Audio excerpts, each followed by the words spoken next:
There are 7 types of points you get for gifts. The best one is 800 FP, which is a gift that they absolutely love, which is called the special gift. And then there's a 500 FP one, and the gifts, the people will just love the gift. A 300 FP one, which is they really like it, and 100 FP one will be a gift that they're indifferent to, so they neither like or dislike. Going down the scale to the dislike stuff, you will lose 500 FP if they dislike the gift, lose 800 FP if they hate the gift, and 5,000 FP if they absolutely detest it, which is called the horror gift.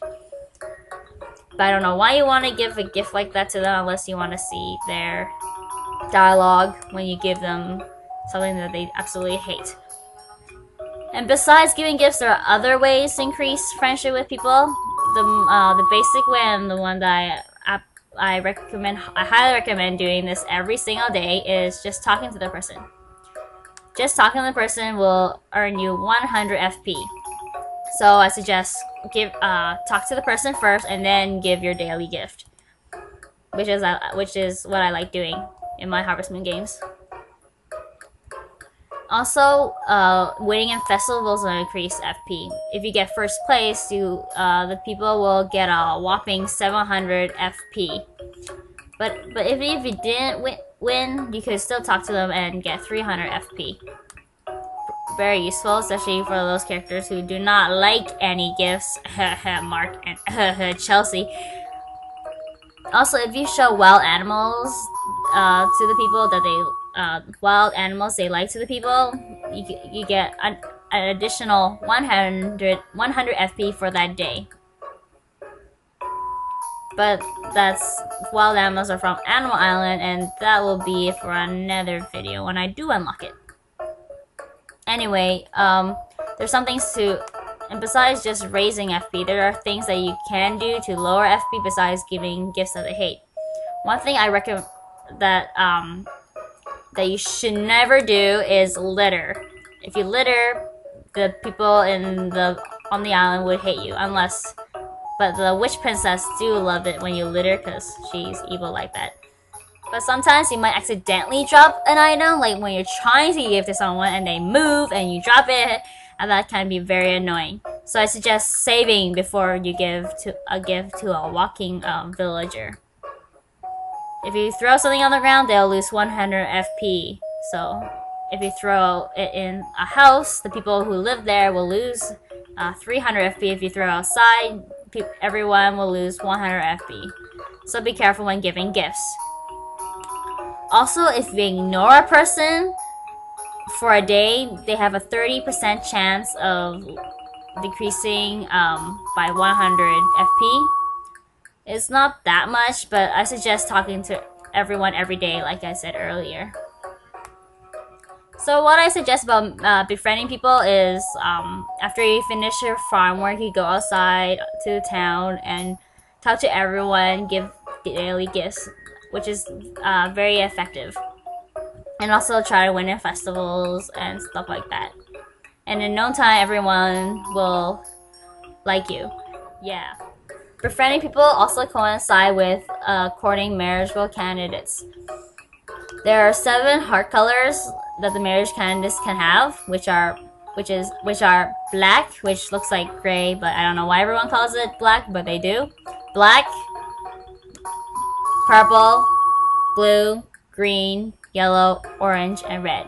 There are 4 heart events in this game that start at purple, blue, green, and yellow. Unlike in Island Happiness, it just only have 1 path of heart events you can take. Because in Island Happiness, there are 4 different paths, and which was quite confusing and really hard to record videos for. Also, even if you don't want to marry the person, I highly suggest viewing all heart events because they count towards your farm degree points, which is good, right? Or during a heart event, there are like options you can do, options to choose. Depending on the option you choose, the person will lose friendship points or gain friendship points. So I suggest choosing the correct option so they will gain instead of sometimes, like on happiness, I did answer it wrong just to see the other heart events, but in this game I suggest not doing so. Heart events, you can never redo them, so I suggest saving before you see a heart event, just in case. And I'm just gonna walk around because staying inside the house was kind of stuffy. Yeah. Anyway, there are 7 marriageable candidates for each gender. But there's like one more girl for the guys, but you can't actually marry her because she's a nun and everything.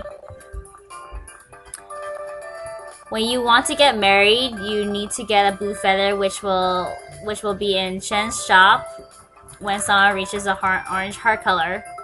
But you can also ship your blue feather, so I suggest shipping it to complete your shipping list, and then you can buy another one. But to even have someone accept your blue feather, you must have met the marital requirements. One of the marriage requirements is to have a red heart with the person you want to marry.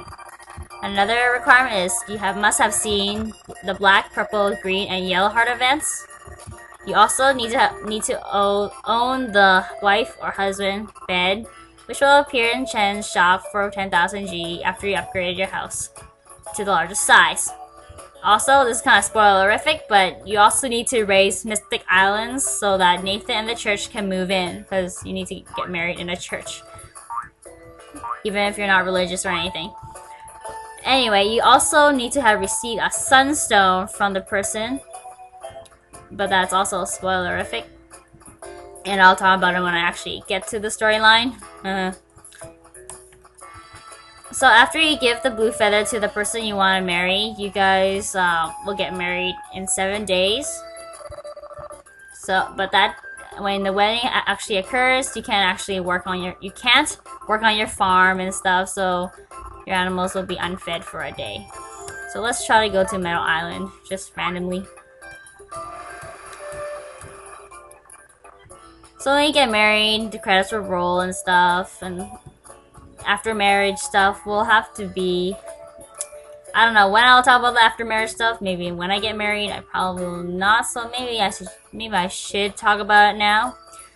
So in this game you could get lunch from your spouse at between 1 p.m. to 2 p.m. Kind of like your room factory. Anyway, also the wedding day will appear on your calendar, so you guys can what's it called? Celebrate your wedding anniversary every year and stuff. And also you can get a wonderful from your spouse on your wedding anniversary, like I said before.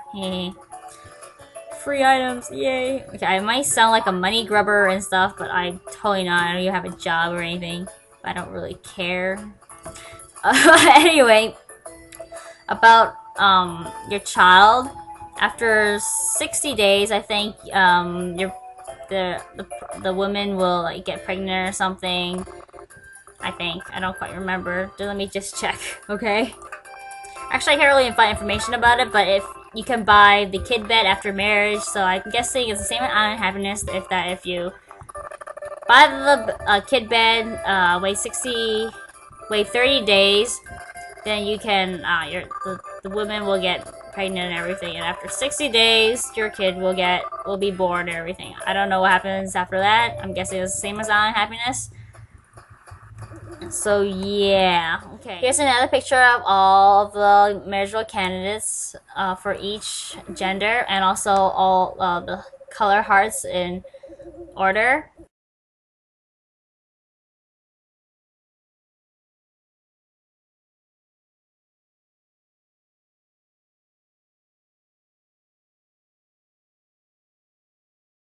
I guess that's enough for today. It was a lot of talking and not much action like in the last video. So hopefully not bored of me just talking about how the game works, because I find it boring as well. So I'm like looking forward to the next video, because a lot more talking and a lot more explaining. So I'll see you guys in the next video. Bye everyone.